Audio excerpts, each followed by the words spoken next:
हामिद रज़ा साहब, बहुत शुक्रिया सर प्रोग्राम के लिए, आपने वक्त निकाला।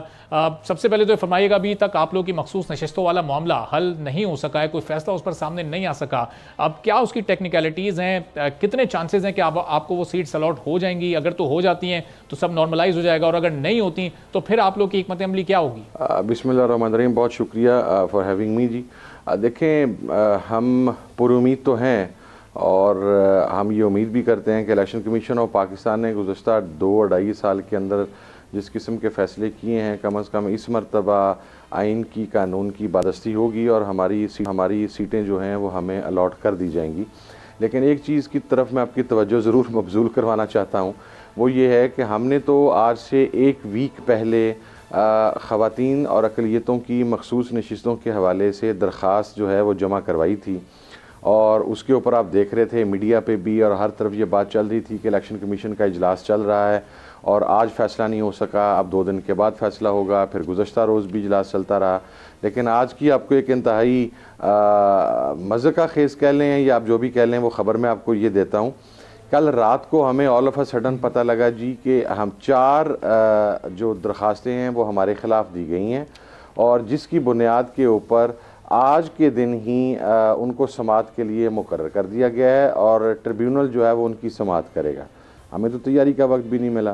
खैर, जब हम सुबह वहाँ पर पहुँचे तो हमें पता लगा कि ये 4 नहीं हैं, को रात देर गए, को 2 दरख्वास्तें मज़ीद रिसीव हुई और उनको भी समाअत के लिए मुकर्रर कर दिया गया। यानी इतना फास्ट और स्पीडी ट्रायल जस्टिस का जो सिस्टम है, जो इलेक्शन कमीशन देना चाहता है, ये शायद आपको वेस्ट में, यूरोप में, अमेरिका में भी नज़र नहीं आएगा कि रात गए को पता नहीं दरख्वास्तें कौन वहाँ पर दे गया और वो सुबह समाअत के लिए फ़िक्स भी हो गई।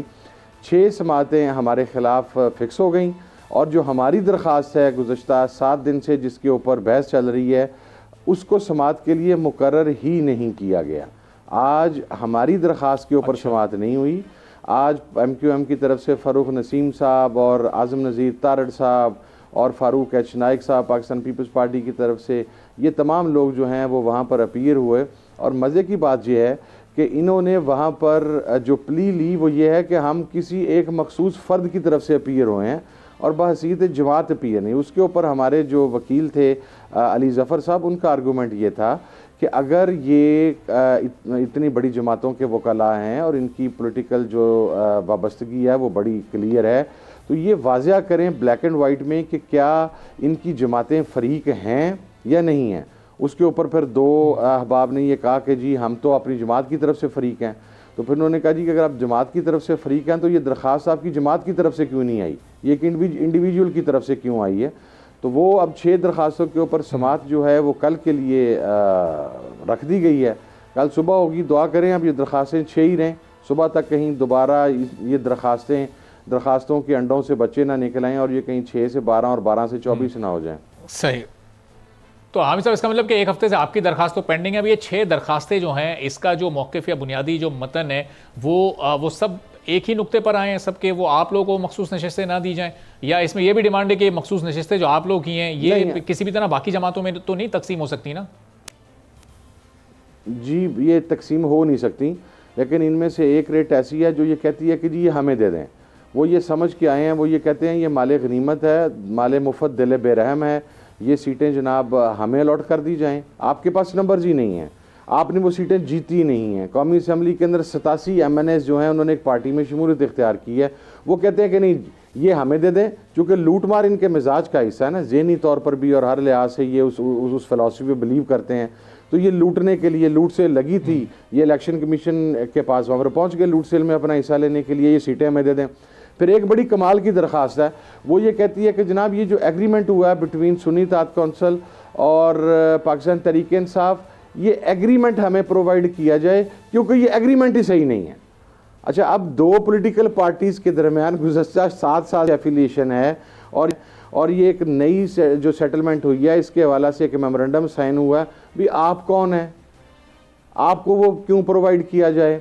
और क्या ये 2 पॉलिटिकल पार्टी, क्या पाकिस्तान के अंदर इंतखाबी सियासत के अंदर पार्टीज़ अलाइंस के अंदर नहीं जाती?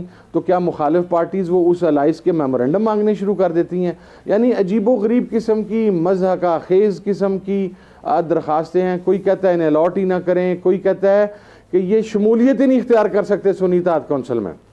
यानी ये इंडिपेंडेंट कैंडिडेट्स, इनके पास ये इख्तियार ही नहीं है कि ये शमूलियत इख्तियार करें। तो वो 6 दरख्वास्तें हैं, एक मुख्तलिफ उनके उनवानात हैं और उन उनवानात के तहत वो दायर की गई हैं।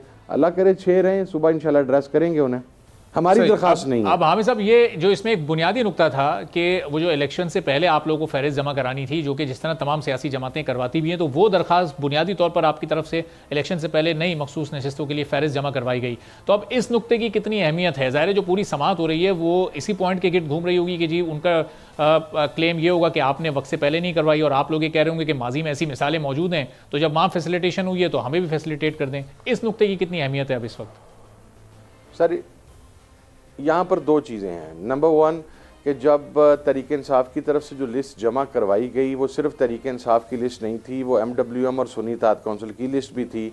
चूँकि हमारे दरमियान बहसीत अलाइंस ये तय हुआ कि पंजाब के अंदर हम बल्ले के निशान के ऊपर कंटेस्ट करेंगे, तो इसलिए उस लिस्ट के अंदर पाकिस्तान MWM की भी खातून शामिल हैं मखसूस नशिस्त पर, हमारी भी खातून शामिल हैं। वो तहरीक इंसाफ की तरफ से हमने जमा करवा दी क्योंकि उसके निशान बल्ले पे इलेक्शन लड़ रहे थे। अच्छा, अगर उसको ये कंसिडर नहीं भी करते।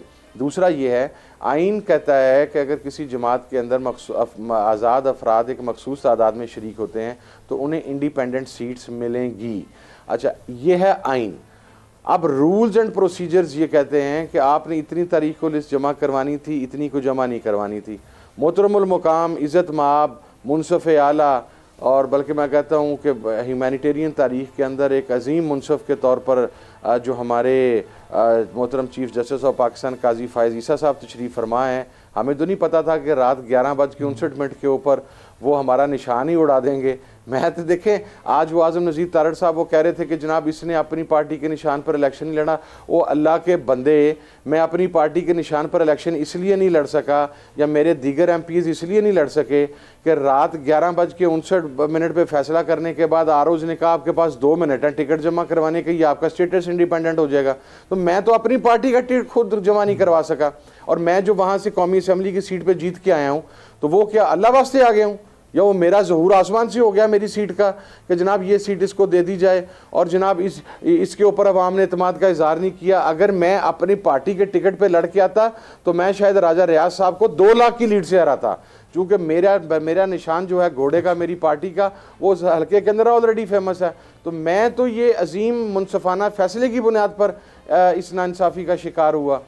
तो ये अब ये फैसला कर लें इन्होंने क्या करना है, आइन के मुताबिक करना है, रूल्स एंड प्रोसीजर के मुताबिक करना। और उसमें भी मैं को साबका बहुत माजी बईद की बात नहीं करता, माजी करीब की बात करता हूँ कि KPK के अंदर बाप पार्टी को ऐसे ही नशिस्तें दी गई और पंजाब के अंदर अक़लियतों की नशिस्तें भी ऐसे ही दी गई कि इलेक्शन 2018 के अंदर वहाँ पर बाप पार्टी की तरफ से कोई लिस्ट जमा नहीं करवाई गई थी।